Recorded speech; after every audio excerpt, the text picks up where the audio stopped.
એના માટે અમારો અહીંયા બંદોબસ્ત રહેશે। બાકી તમારો કિંમતી સામાન છે નાનો એ લઈ જાઓ તો પોતાની સાથે કરે।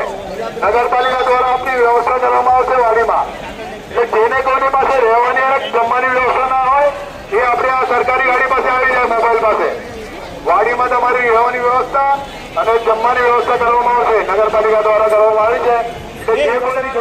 રહેવાની ખાવાની બધી વ્યવસ્થા અમે કરેલી છે મહાનગરપાલિકા દ્વારા, અને તાત્કાલિક જેમને બી વ્યવસ્થા જોઈતી છે એ તાત્કાલિક અહીંયા આવીએ છીએ। અહીંયાથી લઈ જવાથી લઈને સામાન લઈ જવાથી લઈને ટોટલ વ્યવસ્થા મહાનગરપાલિકા દ્વારા કરવામાં આવેલી છે, એટલે તમારે કંઈ બી ચિંતા નથી કરવાની। ને સાથે સાથે બિલ્ડિંગની અંદર જેનું કંઈ પણ એસી કે કોઈ પણ સામાન રહી ગયેલું છે તે સામાન માટે સિક્યુરિટી સાથે સાથે પોલીસ તરફથી આપણે સપોર્ટ પૂરેપૂરો છે, એટલે એક પણ સામાન તમારા કોઈ બી ફ્લેટ તરફનો જશે નહીં ને કદાચ કંઈ પણ એક્શન લેવાનું આવ્યું તો કેસની અંતર પહેલાં બધું એસીથી લઈને નાનામાં નાનું સામાન તમારું છૂટું કરીને તમારા સુધી આપવામાં આવશે ને પછી જ કંઈ પણ નવું એક્શન લેવામાં। હાલ સામે આવી રહેલ માહિતીની વાત કરીએ તો નવસારીમાં એક મોટી હોનારત ટળી છે। નવસારી શહેરના વિજલપુર વિસ્તારમાં આવેલી આશરે 50 વર્ષ જૂની અમરદીપ એપાર્ટમેન્ટ અચાનક બેસી જતા સમગ્ર વિસ્તારમાં ભયનો માહોલ સર્જાયો। 24 જેટલા ફ્લેટના રહેવાસીઓએ તાત્કાલિક પોતાના પરિવાર અને સામાનને સુરક્ષિત સ્થળે ખસેડવાની કામગીરી શરૂ કરી। સદનસીબે કોઈ જાનહાનિ થઈ નથી। ઘટનાની જાણ થતાં જ નવસારી મહાનગરપાલિકાની ટીમ સ્થળ પર પહોંચી અને કોઈ અનિચ્છનીય બનાવ ન બને તે માટે સમગ્ર વિસ્તારને કોર્ડન કરી સુરક્ષા વ્યવસ્થા ગોઠવી। નવસારીથી રિપોર્ટ સોએબ ખાન, નવસારી સંદેશ। આ બાજુનો ભાગ છે ને આખો દબાઈ ગયો છે, એટલે એક બાજુથી તિરાડ પડી તો ઉપર ટેરેસ લગીને તિરાડ પડી ગઈ છે, અને એના લીધે લોકોના આ બધા 6 નંબરની બિલ્ડિંગના ઘરના ભાગમાં એ લોકોનો પ્લેટફોર્મનો ભાગ એ બહુ તૂટી ગયો છે, અંદરની જમીન દબાઈ ગઈ છે, એટલે નુકસાન વધારે નહીં થાય ને રહેતા રહીશોને પણ નુકસાન થાય, એના માટે નગરપાલિકાને અમે જાણ કરવામાં આવી નરેશભાઈ, અને તાત્કાલિક નગરપાલિકાના આવી ગયા સ્તર પર ને આજે સીલ કરવા આવ્યા છીએ।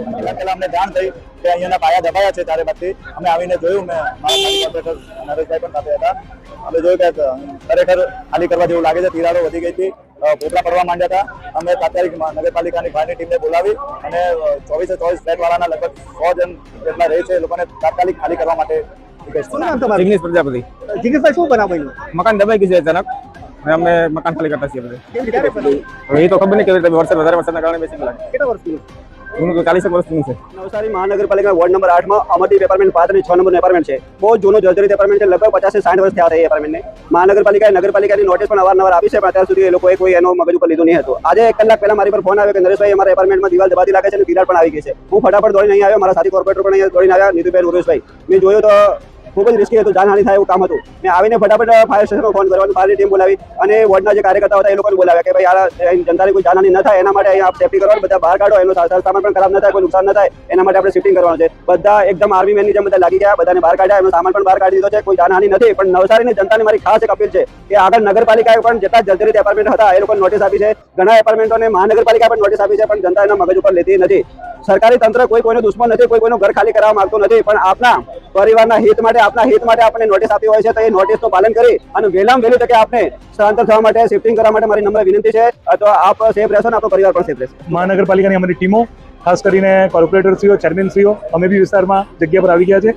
સાથે સાથે અમારી મહાનગરપાલિકાની ટીપીની ટીમો, એસ્ટેટની ટીમો, ટેકનિકલ ટીમો બધી જગ્યા પર છે, અને તાત્કાલિક એનો રિપોર્ટ કરીને જે બી કંઈ નિર્ણય લેવો પડે, જો ડિમોલિશનનો નિર્ણય લેવો પડે તો તાત્કાલિક મહાનગરપાલિકા ડિમોલિશનનો નિર્ણય લેશે રિપોર્ટ જોવા પછી।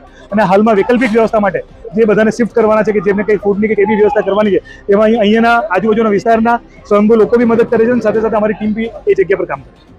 વધુ અપડેટ અને મહત્વપૂર્ણ સમાચાર માટે નવસારી સંદેશ ન્યૂઝ સાથે જોડાયેલા રહો।